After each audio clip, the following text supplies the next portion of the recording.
amigas, muy buenas noches. Nuevamente soy el doctor Enrique Ayala, aquí en tu programa de A Tu Salud, por ZBR TV Online, la nueva y la única y mejor forma de hacer televisión vía internet.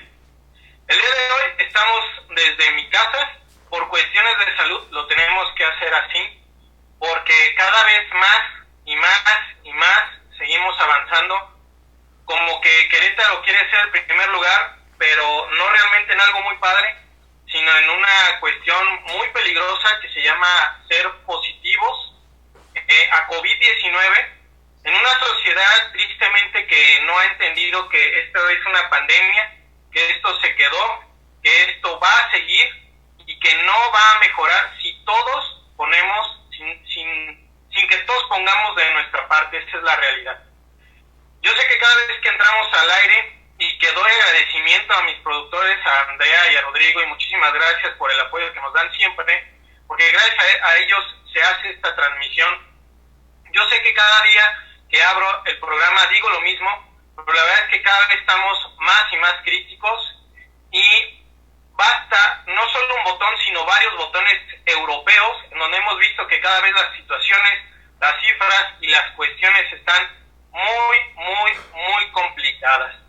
Por lo tanto, les pido, los exhorto y casi que les exijo, por favor, tengan un poquito de empatía, muchachos, muchachas, sobre todo a los adolescentes, a aquellos que se están riendo cuando los veo formados en el área de COVID para hacer las pruebas, cuando los veo riéndose, cuando voy a entrar como astronauta a ver pacientes con este tipo de síntomas en el IMSS, cuando lo hacen de igual forma colegas en el ISSSTE, en salubridad o en sus consultorios particulares, porque creen que esto es una gripita cualquiera, pero que desgraciadamente se está llevando a mucha gente y entre ellos muchos colegas y amigos. Tristemente, gente muy joven que por dar todo día con día en estas, pues ahora sí que puedo decir, las celdas tipo COVID, o nosotros le llamamos el covidero, ¿sale? Están expuestos potencialmente a muchos virus y por lo tanto se están enfermando.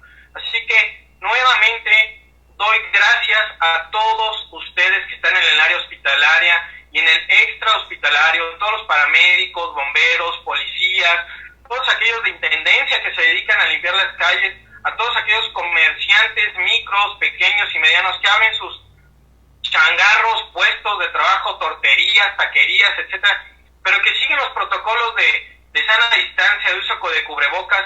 Gracias porque nos ayudan a que nosotros nos protejamos y protejamos a nuestra familia.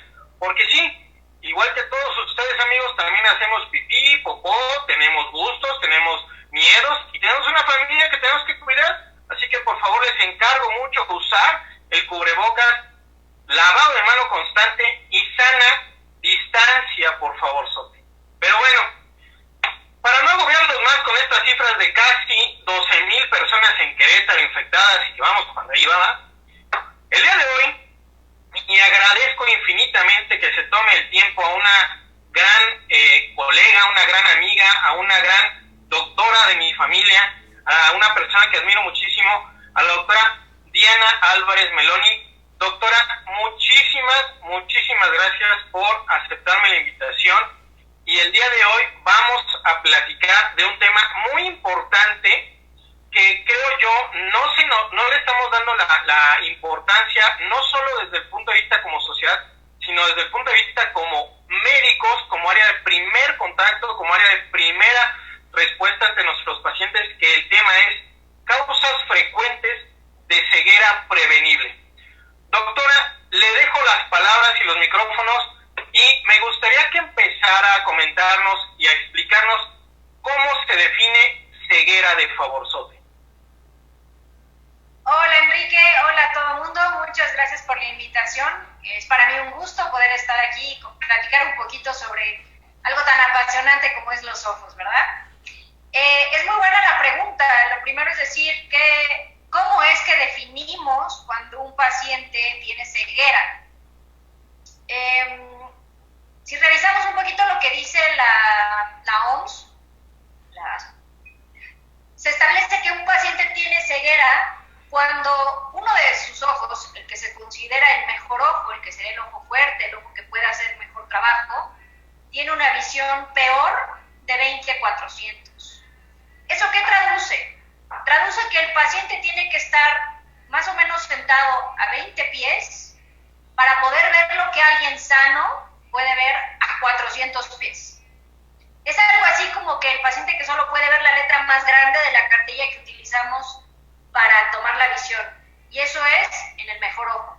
Puede que el otro ojo o no vea nada, o el otro ojo tenga una visión todavía peor. Pero eso es el concepto como tal para definir que alguien es ciego. Podemos de ahí hablar que hay pacientes que tienen discapacidad visual, leve, moderada o severa, según la capacidad de visión que puedan tener en cada uno de sus ojos. Y en general hay muchas de ellas que pueden ser tratables y prevenibles, ¿no? Que es más o menos lo que vamos a platicar. Pero déjame darte un dato bien importante. En el mundo, cada 5 segundos alguien se queda ciego. Es muchísimo. Cada 5 segundos, ¿no? Entonces, las cifras son realmente alarmantes. Más o menos se calcula, según insisto, reportes de la OMS, que 2.2 billones de personas tienen discapacidad visual o ceguera. Wow. Ahí va la parte importante. Más o menos 1 billón, o sea, la mitad, pudo haber sido prevenible o no se ha detectado de manera correcta. Entonces, es una situación alarmante, ¿no? Se ha hecho un esfuerzo enorme los últimos como 15, 20 años por tratar de reducir estas cifras tan espantosas, porque pues, yo creo que para todos el sentido de la vista, no porque sea mi especialidad, pero el sentido de la vista es el sentido que más nos permite relacionarnos con la gente, que nos permite trabajar, que nos permite conocer, ver, incluso a veces sin ni siquiera hablar, los ojos dicen mucho, ¿no? O la manera en la que las personas se pueden ver. Y dependiendo del grupo de edad, también la visión juega un papel muy importante, ¿no? Así como para un recién nacido, recién nacido, los primeros meses de vida, ver a sus padres, ver a la gente que lo cuide es importante. Para los niños es importante para poder hacer deportes, para los materiales educativos, para ver la tele, para los jóvenes interactuar, para los adultos trabajar y para la gente mayor incluso para su autoestima, para el contacto social y para que sigan siendo independientes. Entonces, la visión es un órgano, un sentido muy, muy, muy importante que desafortunadamente a veces descuidamos mucho y damos por sentado que vamos a estar bien. Efectivamente, doctora, como usted lo comenta, creo que hemos llegado al tiempo, tristemente, como decía o dice, que así yo lo quiero ver, Albert Einstein, en donde decía que temía el tiempo en que la tecnología, en lugar de ayudarnos, nos atarugara, por no decir otra palabra.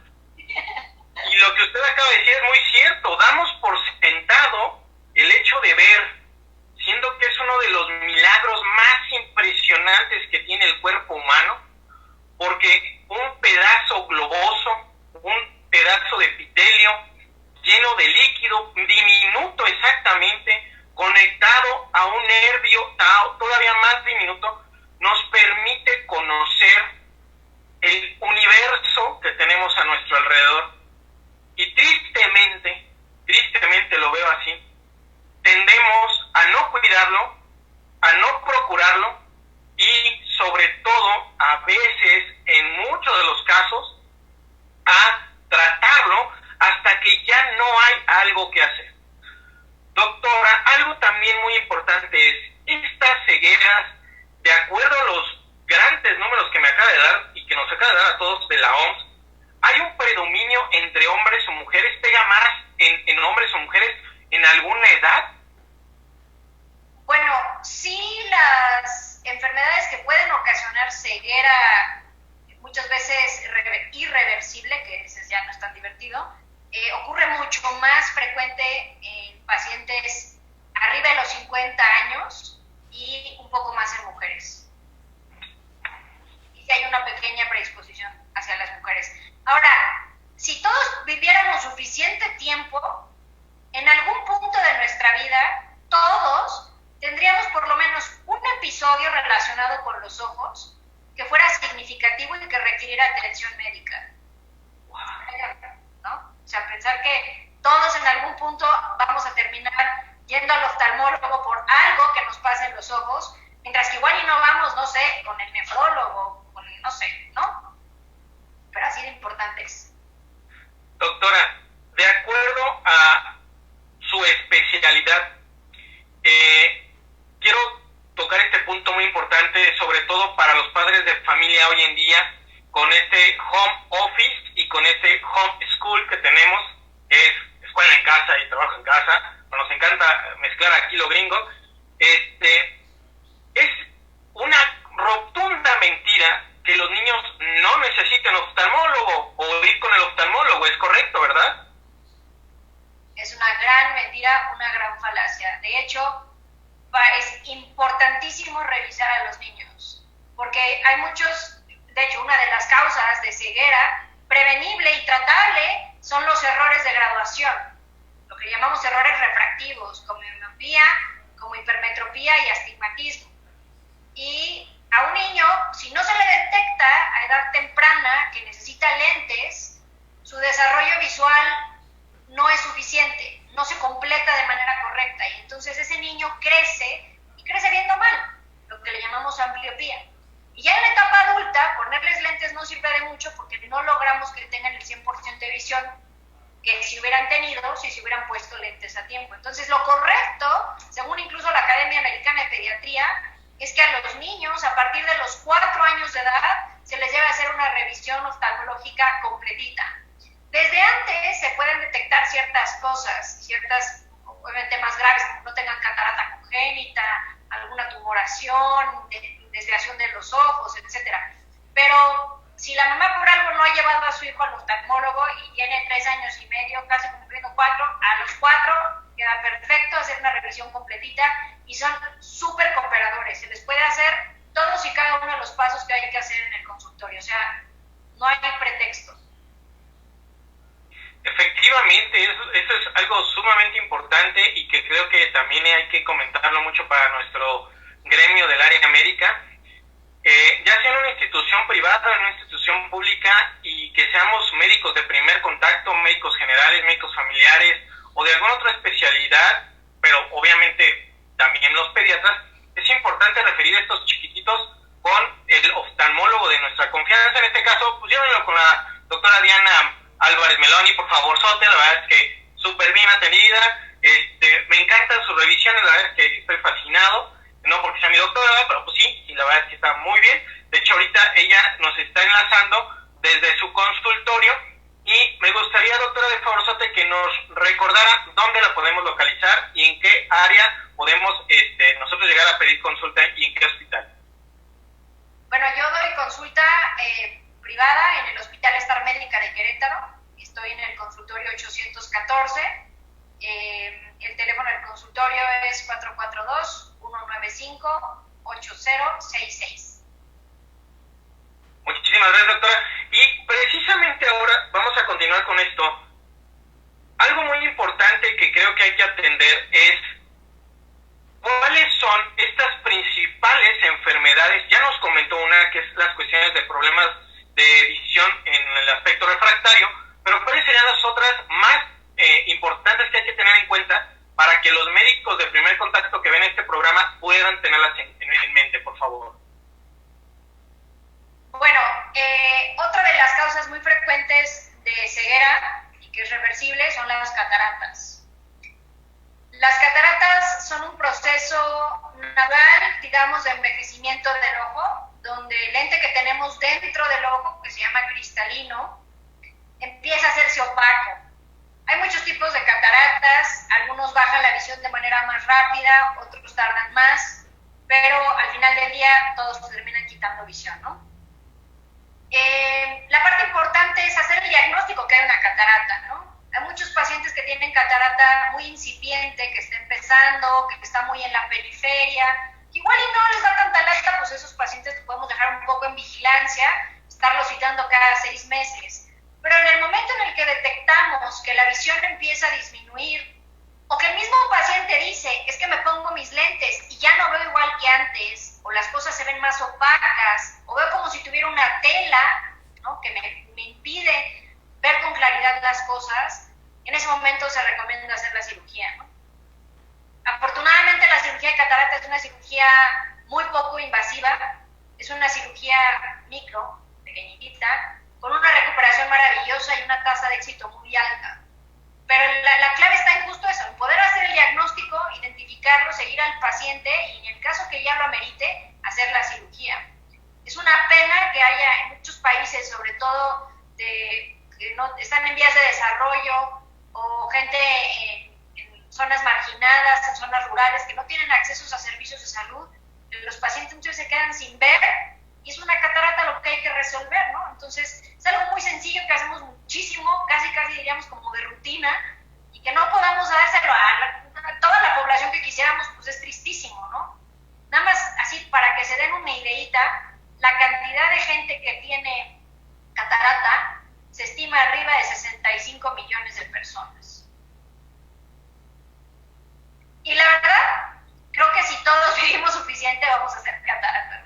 O sea, es un hecho. Nada más hay que diagnosticarlo y tratarlo. Y hay muchos pacientes que operados hasta son más felices porque quitamos la catarata y quitamos los lentes y ¡pum! Paciente feliz. Efectivamente, doctora, eso es muy cierto. Y, doctora, así, para los médicos de primer contacto que ven este programa, el área de enfermería que también tiene mucho contacto con los pacientes, en ocasiones también los paramédicos que hacen revisiones neurológicas, ¿qué es lo más sencillo que yo diga, momento, hay que pensar en catarata porque vi esto en el ojo? Que digamos, con esto envíalo. O sea, si pensamos, el paciente muchas veces lo refiere, ¿no? Baja de visión, suele ser muy progresiva, lenta, no es una baja súbita, afortunadamente, pero en una revisión se puede ver, cuando uno hace oftalmoscopía directa, se puede alcanzar a ver más opaco el centro de la pupila. O a veces es imposible entrar al fondo de ojo. Sería también, si uno le toma una foto al paciente, normalmente vemos el reflejo rojo, ¿no? Cuando salen las pupilas rojas. Los pacientes con cataratas, este reflejo rojo se pierde completamente. Excelente, eso es muy bueno y eso es un tip fabuloso para todos mis colegas. Entonces, refractarias, cataratas, ¿y cuál otra seguiría, doctora? Pues tenemos muchas otras. Otra muy frecuente es la degeneración macular relacionada con la edad. Esta es una enfermedad que desafortunadamente no es reversible. Es una causa bien frecuente en pacientes arriba de 55, 60 años. Cada vez lo vemos más porque nuestros pacientes cada vez tienen una sobrevida más alta, ¿no? Viven más años y pues cada vez lo vemos más. El problema es que aquí lo que se lesiona es la mácula. La mácula es la zona anatómica del ojo donde vemos con más detalle, donde está la visión fina, la visión de calidad. Entonces empiezan a aparecer unas lesiones en la mácula que empiezan lentamente a quitarle calidad visual al paciente. Y ya en fases más avanzadas, el paciente tiene una mancha en el centro de la visión. Entonces es lo que dicen, los pacientes refieren eso tal cual. Me bajó la visión desde hace varios meses, también suele ser un poquito crónica, algunos casos de manera más aguda, y refieren eso, ¿no? Que ven a la persona, pero no le pueden ver la cara. O que tratan de leer algo y ven una mancha negra en el centro. Entonces, pues esos casos, la degeneración macular no es prevenible como tal, pero hay ciertos cambios en la dieta, en el tabaquismo, que sí puede hacer que la degeneración macular no sea tan acelerada o no se presente a edades tan tempranas. Entonces, aunque no es reversible, puede ser prevenible en el sentido que se retrase el tiempo de aparición. No sé si me expliqué. Sí, no, perfectamente, sin mayor problema, e insisto, yo soy antitabaco, un motivo más para no fumar, para no estarnos metiendo cosas que no nos ayudan, y menos en pandemia respiratoria, entonces está peor. La verdad es que está canijo. Doctora, hace un efecto positivo, oxida las células de la retina, y entonces al oxidarlas es donde le caput. Por eso, muchas veces también les dejamos vitaminas con antioxidantes que van dirigidos en particular a las zonas de la mácula y las células, los fotorreceptores que tenemos ahí, para ayudarles a que no tengan una carga oxidativa tan alta y que entonces podamos prevenir, tratar de retrasar la aparición de la degeneración macular. súper importante, y por eso la importancia también de acudir con el oftalmólogo por lo menos una vez al año. Esto es sumamente importante, es como cuando las mujeres tienen que ir a su papá Nicolau, o los hombres tienen que hacerse el antígeno prostático cada año después de los 35. Esto también es importante, hay que acudir con el oftalmólogo por lo menos una vez al año para que nos dé seguimiento y por lo tanto podamos dar mejor y por lo menos más tiempo de lo que si no nos cuidamos hacemos, que eso es sumamente importante. Doctora, ¿solo este tipo de enfermedades solo se presentan en los adultos mayores o también hay algunas en niños? Bueno, la degeneración macular es exclusiva de los adultos. Las cataratas, gran porcentaje, la mayoría suelen ser en adultos. Hay algunos casos de pacientes pediátricos que tienen cataratas que son muy particulares y suelen ser cataratas congénitas que se detectan prácticamente desde el nacimiento. Y bueno, los errores de graduación, los refractivos, pues eso también muchas veces empiezan a edades tempranas de la vida, ¿no? De los que llevamos. Pero hay más enfermedades de las que quisiera platicarles. Adelante, doctora. Los micrófonos son todos suyos. Adelante, adelante. La otra enfermedad que también realmente solo se detecta con revisiones oftalmológicas en etapas tempranas es el glaucoma. El glaucoma es un tipo de enfermedad donde se afecta el nervio óptico del ojo y entonces se va desgastando el nervio óptico y el nervio óptico finalmente es el que lleva todas las fibras de la retina con las que vemos, se las lleva al cerebro. Entonces, si este nervio se desgasta y se lesiona, lo que termina pasando es que se pierde parte del campo de visión.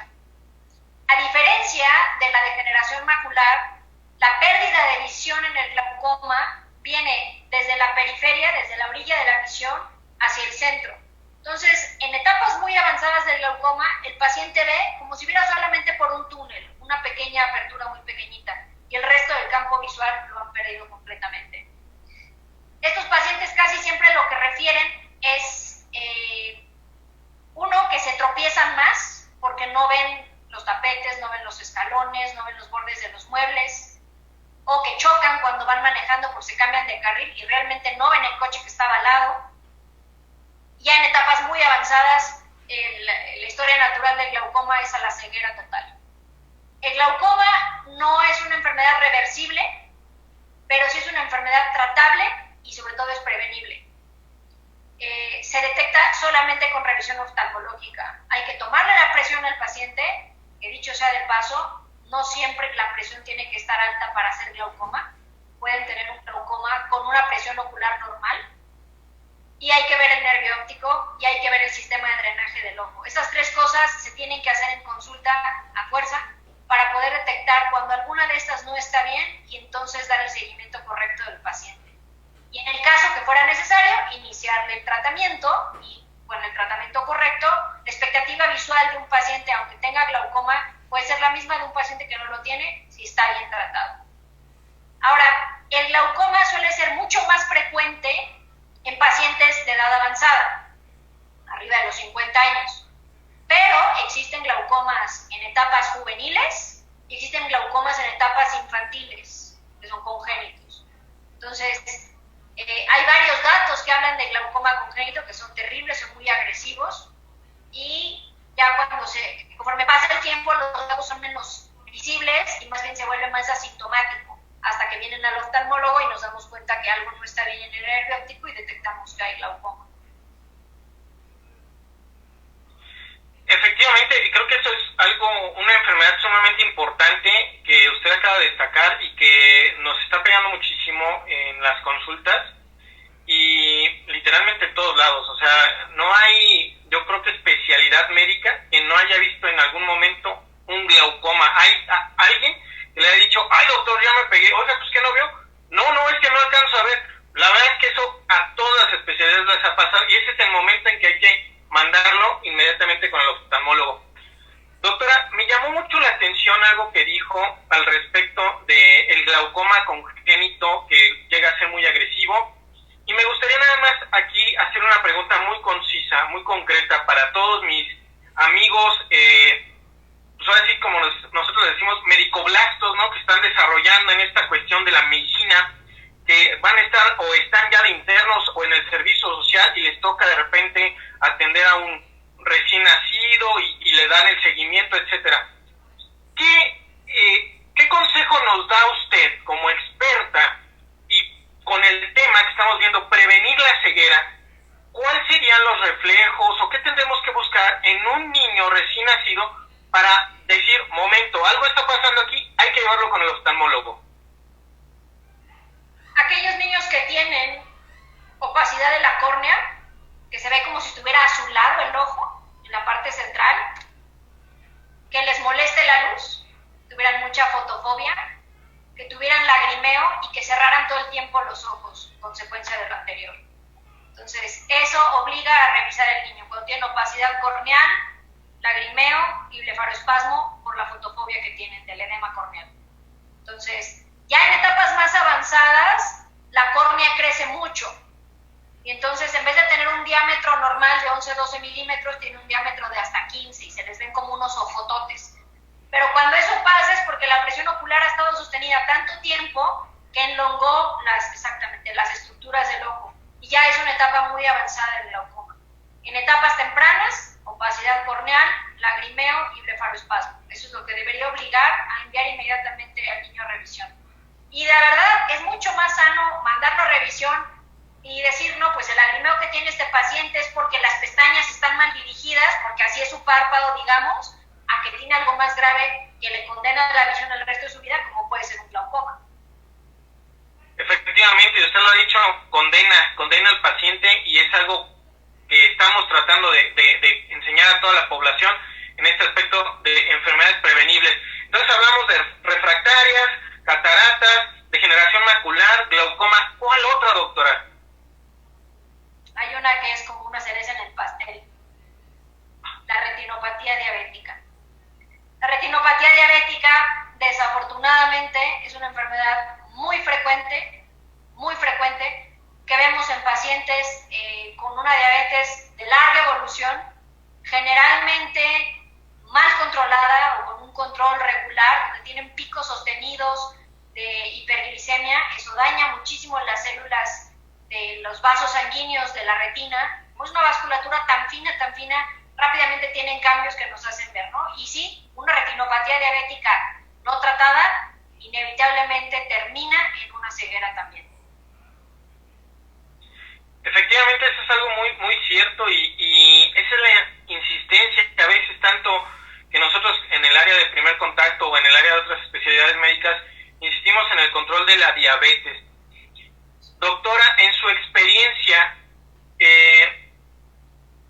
creo yo que la diabetes está dejando más ciegos a la población en general, cuando esta se podría haber evitado, cuando esta ceguera se podría haber controlado, cuando esta ceguera se podría haber probablemente prolongado para muchísimo más años, solo con el simple hecho de un control adecuado diabético, ¿no cree? Totalmente. La verdad es que es una pena ver pacientes, ya ni siquiera podemos hablar a veces de grupos etarios, ¿no? Porque hay pacientes de 35 años con retinopatías diabéticas terribles, como hay pacientes de 65, o sea, hay de todo, ¿no? Y va muy de la mano con un control malo de la diabetes. El gran problema que tenemos es que luego la gente no se siente mal, ¿no? Entonces, el típico, pues es que yo ni me sentía mal, pues ¿para qué vengo, no? Y me ha pasado muchísimas veces que vienen a consulta porque sienten que ya no están viendo igual que antes. No hablan de que me bajó completamente la visión, sino simple y sencillamente medio no veo igual que antes. Uno los revisa y ves la retina y la retina está terrible, ¿no? Con hemorragias por todos lados, exudados, edema en la zona macular. Entonces eso explica la mala visión del paciente. Pero a veces somos el primer punto de contacto y a base de verlos es que podemos hacer un diagnóstico incluso de diabetes. Y me parece terrible que en el consultorio de oftalmo se diagnostique diabetes. No debería ser así, ¿no? Esos pacientes deben haber tenido un filtro en algún otro lado para controlar o para detectar a tiempo su diabetes y tratarla. La retinopatía diabética tratada, punto 1, por un buen control metabólico y punto 2, por un buen control oftalmológico, les va muy bien. Pero si no se trata o si no se diagnostica, pues no, les va re mal. Efectivamente, la realidad es que los oftalmólogos han hecho muchos diagnósticos de diabetes, cosa que nosotros deberíamos de hacer en el área de primer contacto. Doctora, me surge una duda. Pacientes diabéticos tipo 1, diabetes juvenil, ¿pasa lo mismo? ¿Es igual de rápido el deterioro o causa más daño la cuestión del tipo 2? Bueno, lo que pasa es que los diabéticos tipo 1, los juveniles, son mucho más conscientes de su enfermedad. Son pacientes que muchas veces ya son insulino dependientes y se cuidan mucho mejor que los pacientes tipo 2, ¿no? Donde no se sienten mal, donde pues mantienen unos niveles de glucosa de 300, 350 permanentemente, ¿no? Y entonces a veces se toman los medicamentos, a veces no. Entonces, sí, por mucho vemos más casos de retinopatía diabética en los tipo 2 que en los tipo 1. Doctora, otra pregunta aquí, hablando de estas cuestiones de ceguera prevenible. Platicamos de un factor de riesgo que es el fumar. ¿Cuál otro sería factores de riesgo que podemos nosotros ayudar a prevenir, o disminuir lo más posible, y con ello prevenir este tipo de enfermedades? Bueno, no fumar, comer sano, proteínas, carne, pollo, pescado, muchas verduras de follaje verde, acelgas, espinacas, brócoli, todas esas cosas verdes, los frutos rojos que son una bomba rica de antioxidantes para los ojos, evitar las grasas saturadas, evitar harinas muy refinadas, evitar todo lo que es pastelería, postres, que esos son maravillosos. Ya sé, pero bueno, porque eso al final del día trae un mejor control metabólico, trae una mejor nutrición que también repercute en los ojos, ¿no? También es importante hacer ejercicio. El ejercicio permite una mejor oxigenación de los ojos, previene también la degeneración macular. Importa mucho la higiene de los pacientes, cuidar los ojos. Hay ciertas infecciones que pueden afectar la visión, son más raras, pero bueno, condiciones de higiene. Y otras enfermedades metabólicas como pueden ser la diabetes, la hipertensión, la dislipidemia, de cualquiera, triglicéridos, colesterol, todas juntas, que a veces vienen todas. Todas esas cosas bien controladas muchas veces traducen ojos más sanos. Doctora, ¿los lentes oscuros ayudan en algo? Bueno, sí, se vuelve más cómodo, ¿no? No, sí, los lentes oscuros que tienen filtro contra luz ultravioleta UVA, sobre todo arriba de 400, son buena ayuda, pero lo ideal es que el lente oscuro no solo cubra el frente, sino hacia los lados y un poquito hacia arriba y hacia abajo, porque a veces el rayo de luz que entra de lado puede ser muy dañino para el ojo, pero bueno, sí, ¿no? Y ahora cuando, por ejemplo, operamos a pacientes con catarata, los lentes intraoculares que colocamos ya traen un filtro contra la luz ultravioleta para proteger la mácula. ¡Wow! Tecnología aplicada directamente al cuerpo, fabuloso. Doctora, una pregunta, en esta cuestión de prevenir este tipo de cegueras, siempre he tenido una duda, por llamarlo de una forma hasta existencial. Estos pacientes o estas personas que entran a lugares muy oscuros, con sus lentes oscuros, o lentes amarillos, o lentes rojos, o de color, y se los dejan ahí y no se los quitan para nada, ¿esto a la larga ayuda o perjudica o no pasa nada? Bueno, si un paciente trae unos lentes así es porque seguramente tiene alguna condición ocular que le está molestando. Por ejemplo, los pacientes con retinopatía diabética, que se les pone el láser, se vuelven más sensibles a la luz. Y los filtros de color ámbar, color naranjas, ayudan mucho a disminuir esa sensación de luminosidad, sobre todo la luz blanca. Entonces están más cómodos, básicamente. Ahora hay otros casos, por ejemplo, los casos donde hay alteraciones de la visión al color, de los cuales un ejemplo es el daltonismo, donde también se benefician y mejoran un poco la visión con estos filtros de color. Entonces, es como que esté más cómodo el paciente. No son indispensables, no es como que vayan a curar la enfermedad, no, pero el paciente al final del día está más cómodo.